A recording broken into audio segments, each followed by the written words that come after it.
In this one, I'm going to show you how to turn a basic plastic tote box, depending on what you call it, the plastic ones, into a brooder.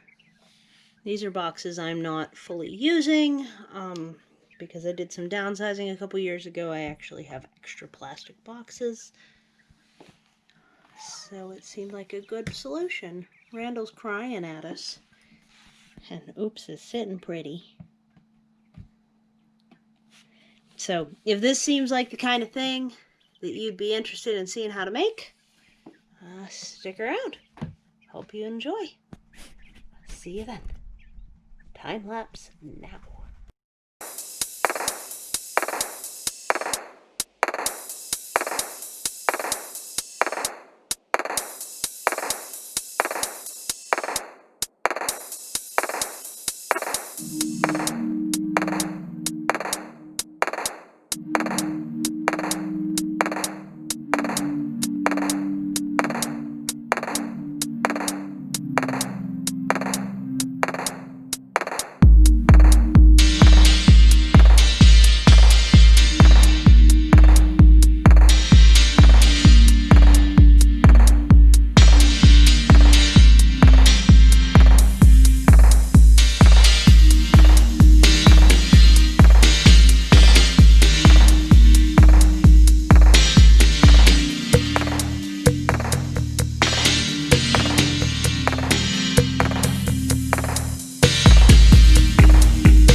Okay, so I was listening to a bit of a refresher on my permaculture design course in the background, so it was nice not having sound during that section.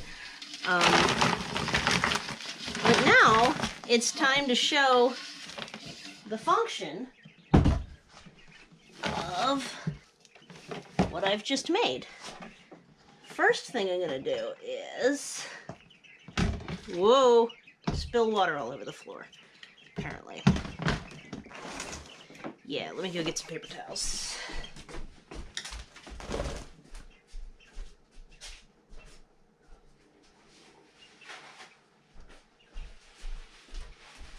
So, the non-wet floor portion of this, that motion that I just made, was to put water and food into this one. Let me go get more paper towels, jeez.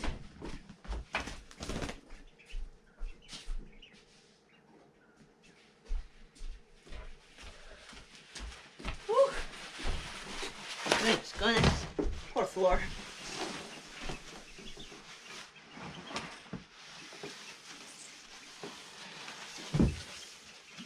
Okay.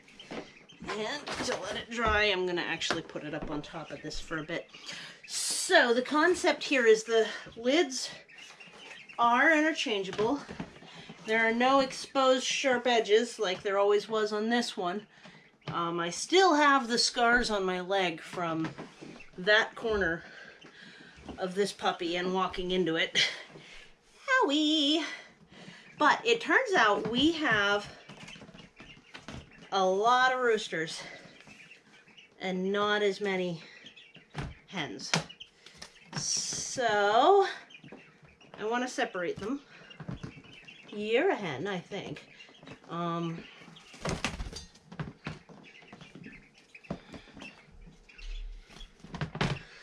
Okay, and I'm pretty sure this is a rooster. I'm pretty sure.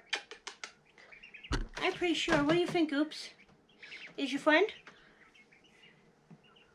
So, and these three are probably hens.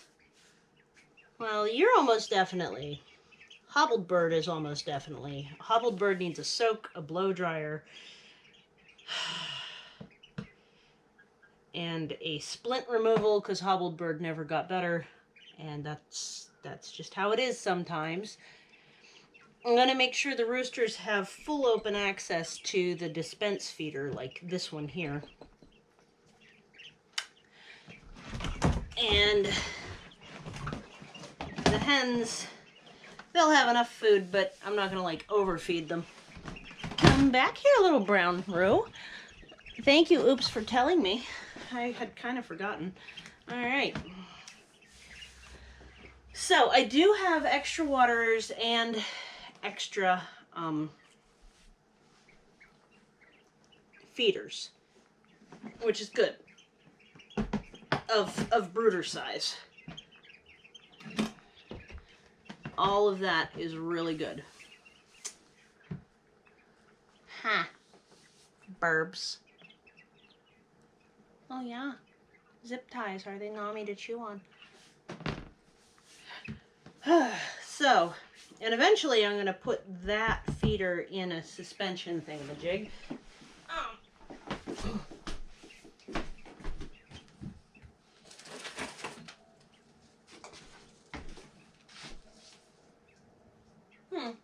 Oh, it's outside. Well, we'll at least put food in there for now.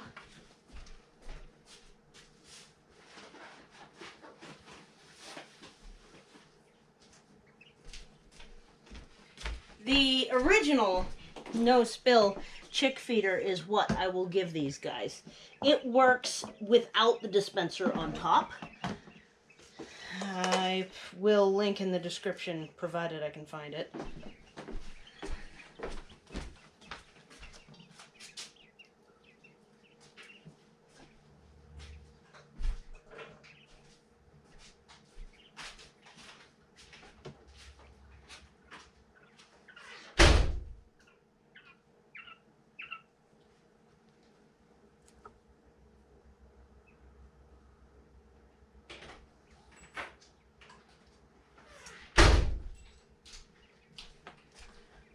And then we're gonna train the hens on this system.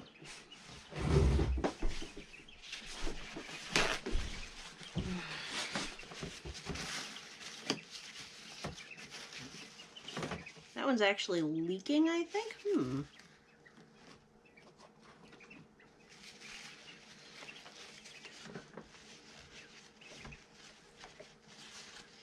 It's just mainly just diatomaceous earth all over this, but it also was in the rooster's cage for a really long time, so it's also a little bit icky in other ways. Hens are stinky. So this little extender isn't needed right now. And we just fill up the little red cups for training purposes.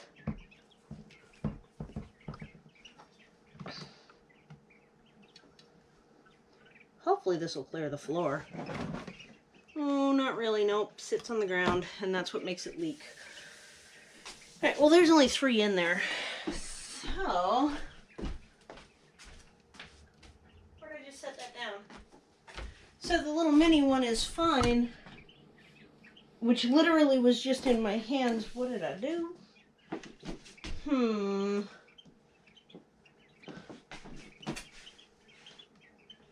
Hold on, I'll be right back.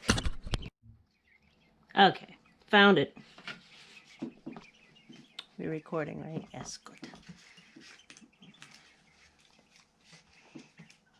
So this is the brooder-sized one. I think 1 cup, honestly, will be enough. I'll just empty this and put it in the quail supplies box. Oops. I also found the, let's fill that up. I'll have to fill up that little red cup a bunch of times over the next couple days until they learn. And not having a lid on it creates kind of suction, and then it doesn't work as well. Oh, geez. This is such a short brooder. Lies. What am I going to do with you? We're going to have to figure out alternate solutions. Yep, we are. So, I put a brick here so that they don't knock it over, and then it's got these holes, and then I just put enough feed across the bottom, and that way they can stick their heads in, bang it around as much as they want to, and it doesn't really matter how much they bang it around. Huh, kids? I wonder if I hook this actually through the ceiling as opposed to through the hook.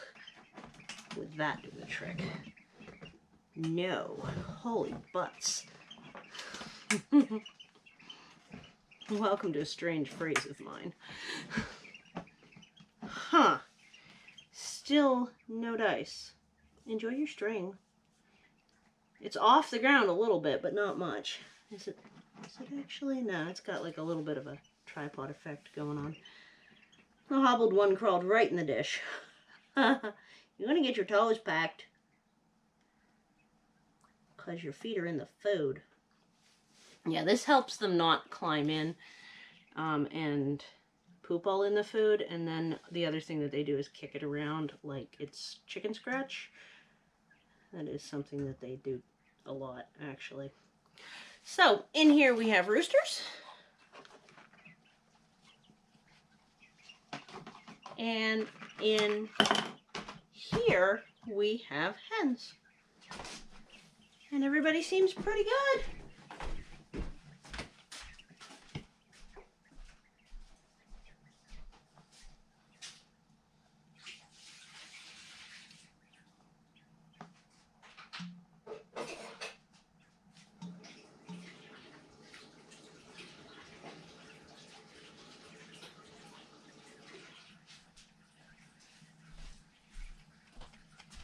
My primary concern is I really hope I can take the roosters outside prior to them starting to crow, or at least at the point that they start to crow, because boy do they get loud. It's disruptive to my workday, it's disruptive to my sleep, it's disruptive in many, many ways. Isn't it, guys? Yeah. Yeah, but they're full size at 8 weeks. They start to crow around 5 to 6 weeks typically. So there's like a 3-week period where it would be awfully nice to have them outdoors. We'll just have to mark your ankles so that we don't get you mixed up. Because I do not want to interbreed siblings. I'd like to keep the first generation of roosters as long as I can. And then put out posts online to have new roosters in the mix from time to time, because a lot of people will, you know, sell a rooster pretty cheap, and I could get new genetics that way. So that's the idea. The hens are going to be much happier, as is the little hobbled bird, for whatever it's worth. That little hobbled bird is going to be a lot more comfortable, because you little hobbler, you were everybody's stepping stool. It's just getting squished every 10 seconds, I swear. So, yep, that's what we got going on. Happy birthday, everybody. Yeah, we're going to macrame your feeder eventually in there, guys. But, yeah, good stuff. Looks like I spilled most of your water. I think I gotta refill that. Alright, that's a brooder build from a typical, the brand is Sterilite, but just like a typical plastic box tote. And, it accommodates a small quantity of birds. Huh. A small quantity. Yeah, peep peep. Alright. I hope you enjoyed, and I'll talk to you soon. Take care. Bye.